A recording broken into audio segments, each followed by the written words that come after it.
Hi hello welcome to my channel unique fashion by Malathi. అందరూ ఎలా ఉన్నారండి? ఇవాల్టి మన రెసిపీ వచ్చేసి ఈజీగా 10 మినిట్స్లో చేసుకునేటువంటి రెసిపీ అండి. ఇది పిల్లలకి లంచ్ బాక్స్కి, బ్రేక్ఫాస్ట్కి చాలా బాగుంటుందండి.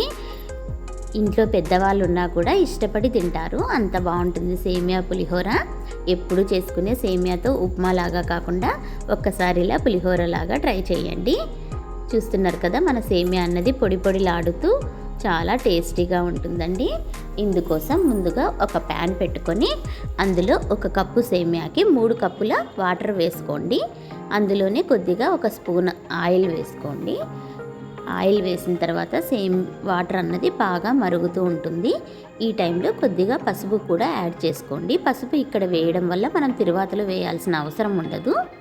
చూస్తున్నారు కదండి, వాటర్ బాగా మరుగుతున్నాయి. ఈ టైంలో సేమియా యాడ్ చేసుకోండి. సేమియా యాడ్ చేసుకొని ఒక్కసారి బాగా కలిపేసేసి మూత పెట్టేసి ఒక 10 నిమిషాలు స్టవ్ ఆఫ్ చేసేసి వదిలేసేయండి. ఆ హాట్ వాటర్కి సేమియా అన్నది ఉడికిపోయి ఉంటుంది. ఇప్పుడు ఒక గిన్నె తీసుకొని డ్రైనర్లోకి మన సేమియా అన్నది పూర్తిగా వేసేసేయండి. వాటర్ అంతా పూర్తి డ్రైన్ అయిన తర్వాత ఇలా కొద్దిగా ఈ టైంలోనే కొద్దిగా నార్మల్ వాటర్ వేయండి. ఇలా నార్మల్ వాటర్ వేయడం వల్ల సేమియా అన్నది పొడి పొడిలాడుతూ ఉంటుంది. తర్వాత అదే ప్యాన్ తీసుకొని కొద్దిగా ఆయిల్ వేసుకొని పోపు దినుసులు, ఆవాలు, జీలకర్ర, పల్లీలు, శనగపప్పు, మినపప్పు అన్నీ వేసి దూరగా ఫ్రై చేసుకోండి. ఇందులోనే మన పచ్చిమిర్చిని కూడా యాడ్ చేసుకోండి. ఇందులో పచ్చిమిర్చి పేస్ట్ కంటే పచ్చిమిర్చిని ఇలా చీలికలు చేసి వేయడం వల్ల చాలా టేస్ట్గా ఉంటుందండి.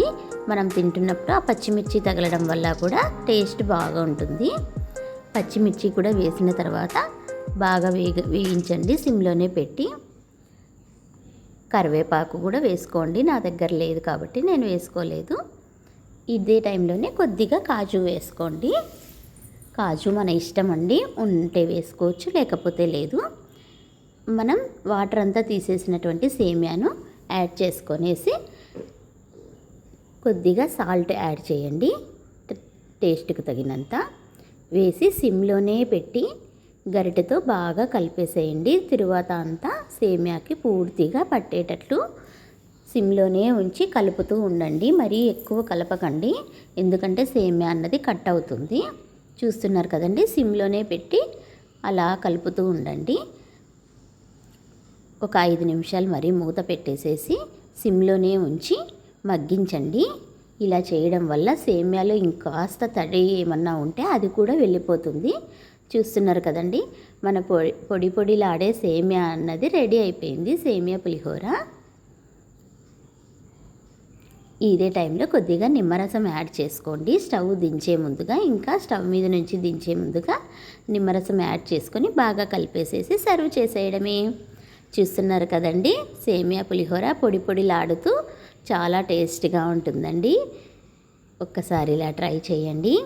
ఎప్పుడు లెమన్ రైసే కాకుండా ఒక్కసారి సేమియాతో ఇలా ట్రై చేయండి. నా వీడియో మీకు నచ్చినట్లయితే లైక్ చేయండి, షేర్ చేయండి, సబ్స్క్రైబ్ చేయండి. ఒక్కసారి రెసిపీని మాత్రం ట్రై చేయండి. నచ్చినట్లయితే మీ ఫ్రెండ్స్ అండ్ ఫ్యామిలీస్కి షేర్ చేయండి. ఇది ఇవాల్టి వీడియో. Bye friends.